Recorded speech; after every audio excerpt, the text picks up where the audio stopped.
Bonjour à tous et bienvenue dans cette nouvelle vidéo de Cartesian. Ça faisait un moment qu'on n'avait pas fait de vidéo, il était temps d'en faire une.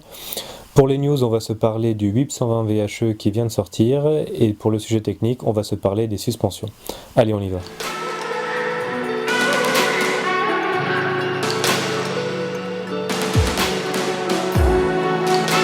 Pour commencer, je voudrais vous proposer quelque chose pour la prochaine vidéo que nous préparons déjà pour la fin d'année. On voudrait faire une vidéo un petit peu particulière dans laquelle on fait un question-réponse. Donc pour vous poser vos questions, vous écrivez à l'adresse mail link@cartesian-acoustique.com qui s'affiche maintenant sur l'image. Vous mettez en objet question vidéo.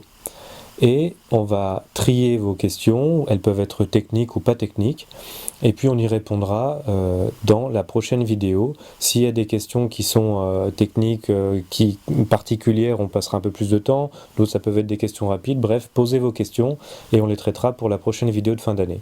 Dans cette prochaine vidéo, on est aussi en train de préparer une petite séquence cadeau, je vous en dis pas plus pour l'instant, mais on voudrait faire quelque chose d'un petit peu différent pour la dernière vidéo de l'année. Voilà, maintenant je vais passer à la nouveauté du mois qui est le WIB 120 VHE. On l'avait déjà annoncé dans une précédente vidéo. C'est un haut-parleur large bande donc de 4 pouces, 120 c'est le diamètre en millimètres, et VHE c'est la gamme donc version high-end. Alors en introduction je vais vous expliquer un petit peu pourquoi on l'a fait comme ça. Il faut comprendre un petit peu ce que nous on recherche sur un haut-parleur large bande chez Cartesian. Pour nous l'intérêt d'un haut-parleur large bande c'est d'avoir un source point comme un haut-parleur coaxial mais dans un système qui est simplifié. On pense qu'un haut-parleur large bande ne doit pas excéder un diamètre d'environ 5 pouces, 145-150 mm de diamètre, parce qu'après cela on a une directivité qui est trop marquée et la réponse en fréquence qui arrive à l'oreille des auditeurs, c'est la somme de la réponse dans l'axe plus toutes les réponses hors axe qui auront des réflexions dans la pièce d'écoute. Et donc la puissance acoustique perçue par l'auditeur manque très souvent d'aigus, d'extrême aigus et de détails, ce qui fait que ceux qui ont des haut-parleurs large bande de grand diamètre, soit ils sont contents d'écouter toujours à la même place, bien avec les haut-parleurs pile poil dans les oreilles, soit ils ajoutent un ultra tweeter. Et une fois qu'on a fait ça, on n'a plus un haut-parleur large bande, on a une enceinte de voix, et j'ai envie de dire, pour être un petit peu provocateur, on a une mauvaise enceinte de voix, parce qu'on a un haut-parleur qui a été fait pour essayer de tout faire, mais qui arrive souvent pas vraiment à faire l'extrême grave et pas l'extrême aigu. On a rajouté un tweeter, on considère qu'on a l'aigu, mais on n'a toujours pas l'extrême grave. Donc il y en a après ça qui vont rajouter un subwoofer, et donc on arrive sur une enceinte 3 voix, et on a complètement oublié le concept large bande. Alors nous on a préféré dès le début intégrer ces contraintes-là, et se dire qu'on allait faire un haut-parleur de 4 pouces, qui soit capable de reproduire une large bande passante, environ 55-60 Hz jusqu'à 20 kHz. Et comme son diamètre est relativement petit, la directivité est moins prononcée. On a voulu faire un haut-parleur large bande moderne. Je dis moderne par opposition à tous les haut-parleurs large bande qui ont été produits jusque-là, j'allais dire jusqu'aux années 2000, voire un petit peu plus tard pour certains, pour lesquels on retrouve des constantes qui sont des non-linéarités qui sont prononcées, typiquement un facteur de force qui est linéaire sur seulement plus ou moins 2 mm. On a testé de nombreux haut-parleurs large bande du marché. On a observé même sur des haut-parleurs de 8 pouces qui coûtent très cher avec des circuits magnétiques, je ne sais pas si je dois dire vintage ou exotiques, qui ont un facteur de force qui est linéaire sur plus ou moins 2 mm maximum. Après ça, ça s'effondre. Donc ça veut dire que le haut-parleur dans le grave, dès qu'on va le solliciter un petit peu, il va créer de la distorsion. On a aussi observé que sur bon nombre de haut-parleurs large bande vraiment vintage cette fois, qui sont agréables à l'écoute, on a pareil un facteur de force qui est très étroit, la bande où le haut-parleur fonctionne, l'excursion c'est vraiment très limité, et ça génère une distorsion harmonique d'ordre 2 qu'on va retrouver grosso modo dans la bande entre 150 et 300 Hz, et ça va donner un petit peu de matière au haut-parleur pour compenser le fait que plus haut en fréquence la membrane fractionne, et au final donner un son qui est équilibré. Donc on a des haut-parleurs vintage sur le marché qui sont avec des défauts qui sont plutôt bien positionnés, qui se balancent et qui donnent à l'écoute quelque chose de plutôt homogène, ce qui a fait leur succès.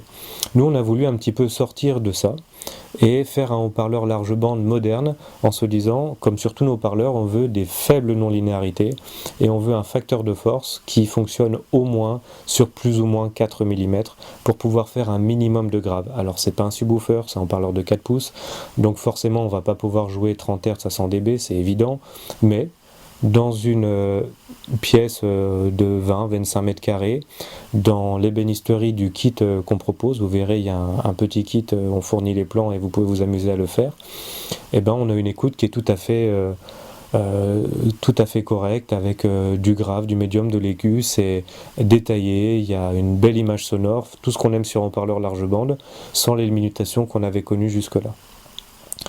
Alors, le kit, il est intéressant, c'est un kit qui est accessible aux débutants, il y a un petit filtre bouchon à réaliser, rien de très compliqué, c'est juste 3 composants qui permettent d'atténuer la réponse autour de 8 kHz pour creuser là où la membrane a un petit fractionnement. C'est pas obligé, vous pouvez d'ailleurs vous amuser à faire des écoutes avec et sans et voir si vous préférez vraiment avec le filtre.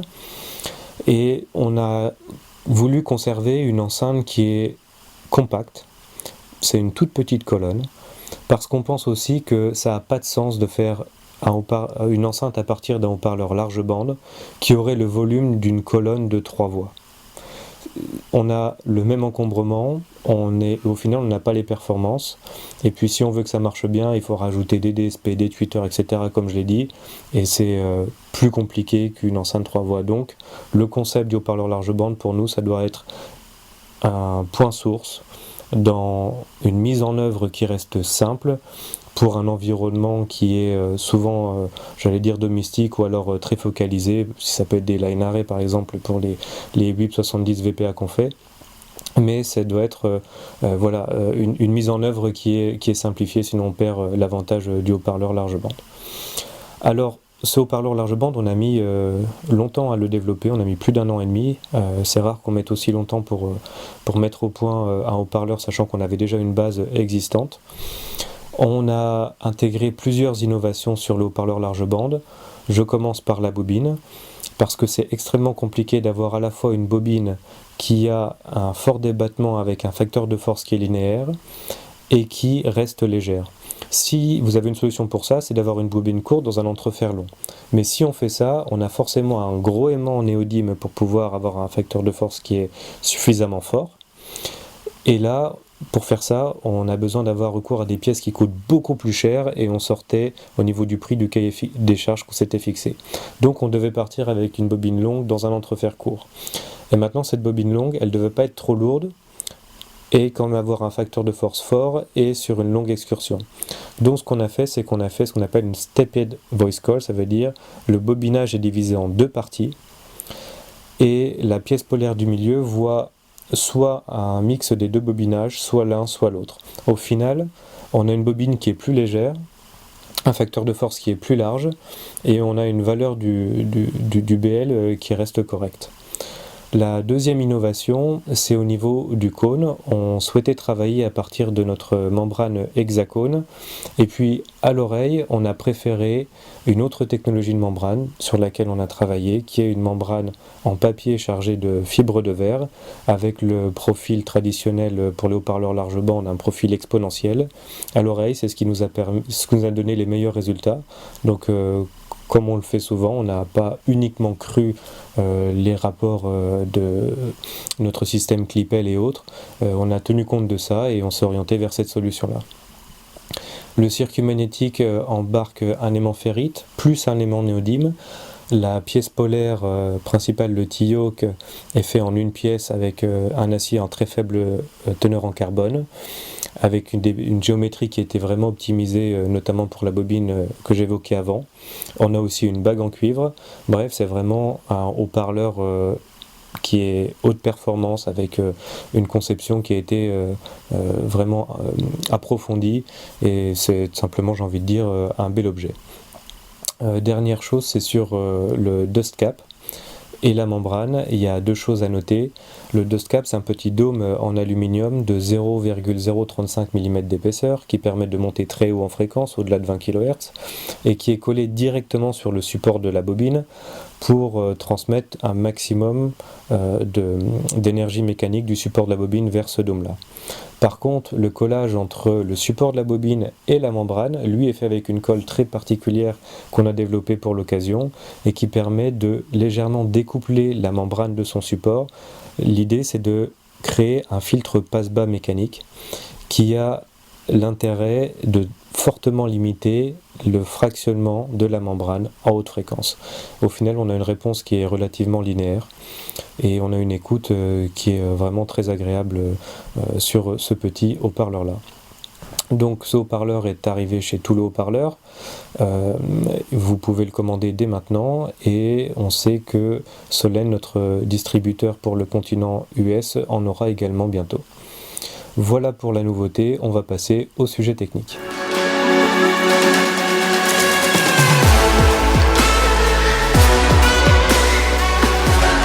Pour le sujet technique d'aujourd'hui, on va donc se parler des suspensions de haut-parleurs et on va commencer par la pièce qu'on appelle communément la suspension.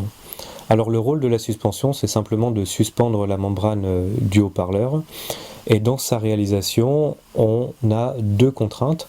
La première, c'est la rupture mécanique, c'est-à-dire que on a une pièce qui est rigide, qui est la membrane, qui est poussée par la bobine, et quand on arrive au niveau de la suspension, on a une pièce qui est beaucoup plus souple, donc on a une rupture mécanique de rigidité. C'est ce qui explique que la plupart des problèmes de fractionnement des membranes arrivent d'abord sur la périphérie de la membrane, simplement parce qu'il n'y a plus rien pour la retenir. La deuxième problématique qu'on a avec les suspensions, c'est les pertes mécaniques de type frottement visqueux qui vont avoir deux impacts. Le premier, c'est la diminution du rendement et le deuxième, c'est la diminution du QMS. Alors nous, chez Cartesian, on traite ces deux problématiques-là de la manière suivante. On privilégie toujours le régime transitoire. Faire une suspension qui est épaisse et qui va amortir la périphérie de la membrane, c'est facile, et le marché est saturé de haut-parleurs qui utilisent ce type de suspension. Alors il y a des avantages à ça, c'est que ça permet d'avoir assez facilement une réponse en fréquence qui est linéaire, ça amortit le cone break-up. Par contre, ça donne des haut-parleurs qui, sur des transitoires, ne sont pas rapides du tout. On voit assez facilement que le temps de montée diminue, que la réponse en fréquence elle est limitée en haute fréquence, etc., etc. Et puis ça, c'est seulement ce qu'on lit sur la réponse en fréquence, mais nous, on a une autre manière de regarder le régime transitoire qui consiste à utiliser toujours le même enregistrement de bruit qui contient des fréquences entre 30 et 8000 Hz, de passer cet enregistrement-là sur un haut-parleur et de regarder à la fois avec un micro et un laser comment se déplace la membrane. Ensuite, on compare l'échantillon de bruit qui fait à peu près 4 secondes avec le mouvement réel du haut-parleur et on regarde où sont les différences. Et ce qu'on voit, c'est que pour passer d'une fréquence à une autre, un haut-parleur doit accélérer très fort. C'est ça qui fait sa qualité.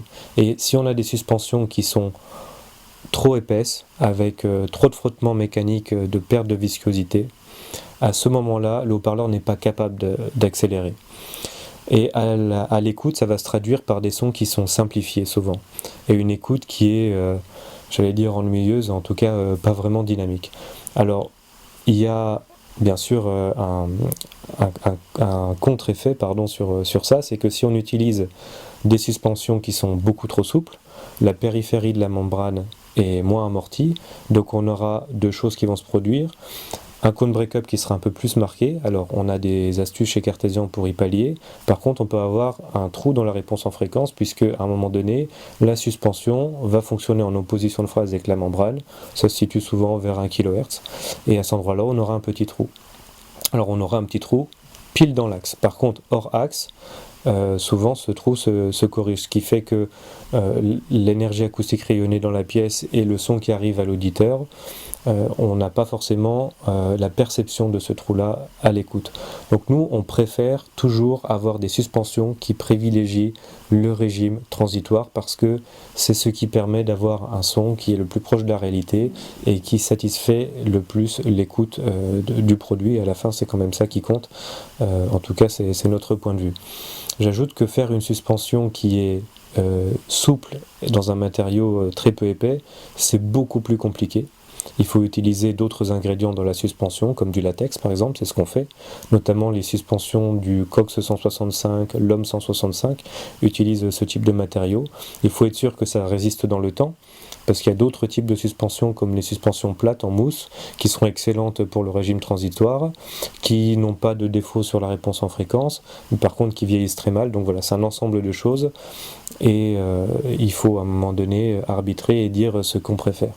Donc pour synthétiser, la suspension, il y a deux écoles, soit on la fait très épaisse, on a une réponse en fréquence linéaire, un comportement transitoire qui est souvent dégradé, soit on la fait beaucoup plus fine, on a beaucoup plus de dynamique, mais on peut avoir une réponse en fréquence qui est un petit peu moins linéaire. La deuxième suspension du haut-parleur, c'est le spider. Et là, le spider, son rôle, c'est à la fois de garder la bobine centrée dans l'entrefer, mais aussi d'avoir une force de rappel sur la bobine. Et le spider, c'est un composant qui est extrêmement important et qui, à mon sens, a été négligé par l'industrie audio pendant des décennies. On obtient la fréquence de résonance d'un haut-parleur directement avec deux paramètres, la masse de l'équipage mobile, la raideur du spider. La masse de l'équipage mobile, a priori, elle ne va pas changer pendant que vous utilisez un haut-parleur. Par contre, la raideur de la suspension, elle va changer sur, tous les spiders du marché. La raideur va augmenter à mesure que l'excursion augmente. Ce qui signifie que si vous écoutez le haut-parleur à bas niveau, il aura la fréquence de résonance que vous avez dans le catalogue constructeur et que vous avez peut-être mesuré vous-même. Mais si vous faites fonctionner le haut-parleur à fort niveau, plus ou moins 3, 4, 5 mm de débattement, alors la fréquence de résonance va augmenter, souvent dans des proportions qui sont non négligeables. On a mesuré bon nombre de haut-parleurs qui avaient des FS autour de 35-40 Hz, et quand ils fonctionnent avec plus ou moins 4 ou 5 mm d'excursion, on a 60 Hz en FS. Donc si la fréquence de résonance change pendant que le haut-parleur fonctionne, alors tout le calcul de votre caisse et de votre évent n'est plus bon, puisque vous avez changé aussi le QTS du haut-parleur. J'ajoute qu'un signal musical, ce sont des signaux de petite et de grande amplitude en même temps. Donc si la fréquence de résonance de votre haut-parleur n'est pas la même sur les petits signaux et sur les grands signaux, alors vous aurez un son qui va être déformé en fonction clairement de l'amplitude du signal que vous écoutez. C'est pour ça qu'on a développé une technologie qui s'appelle Dynamic Spider et qui permet au spider de conserver sa fréquence de résonance inchangée, quelle que soit l'excursion du haut-parleur. Alors quelle que soit l'excursion linéaire que nous fournissons dans la datasheet. J'ajoute que le Dynamic Spider a la particularité de ne pas avoir besoin de rodage, parce que les fibres du spider ne sont pas pliées de la même manière que sur un spider traditionnel avec des corrugations constantes qui sont en forme de triangle.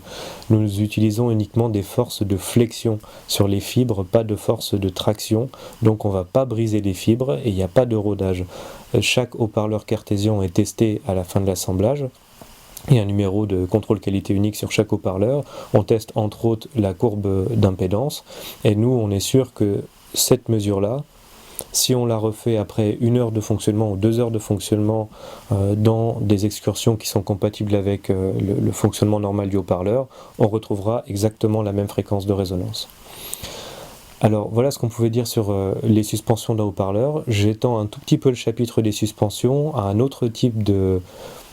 pas de transducteur, mais de système acoustique qui est le radiateur passif. Parce que je pense que le radiateur passif, c'est une solution qui est extrêmement intéressante pour faire des enceintes compactes. Simplement, vu que les radiateurs passifs du marché utilisent souvent les mêmes spiders que pour les haut-parleurs qui ont les défauts que j'ai décrits juste avant, alors les radiateurs passifs ne fonctionnent pas pareil à bas niveau et à fort niveau.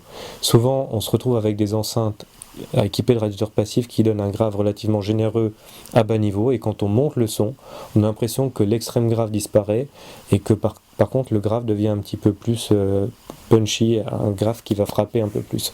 C'est clairement lié à l'augmentation de la fréquence de résonance en fonction du volume d'écoute. Voilà ce qu'on pouvait dire pour les suspensions des haut-parleurs. Si vous avez d'autres questions sur le sujet, il y aurait encore beaucoup à dire, c'est difficile de tout dire en quelques minutes. On pourrait parler des matériaux utilisés, de comment on les colle sur les haut-parleurs pour être sûr qu'ils sont à leur position de repos lors des assemblages. On pourrait parler de la manière d'amener le fil depuis le connecteur jusqu'à la bobine en passant soit par au-dessus le spider, soit sur le spider avec des lead wires collés dessus comme nous le faisons souvent. Bref, il y aura encore beaucoup à dire. Si vous avez des questions, vous pouvez les mettre en commentaire, ou vous pouvez en profiter pour poser votre question à l'adresse mail indiquée pour la prochaine vidéo de Noël. Je rappelle l'adresse mail, link@cartesian-acoustique.com, et vous mettez en objet questions vidéo et on traitera les questions. Voilà donc pour la vidéo de ce mois-ci.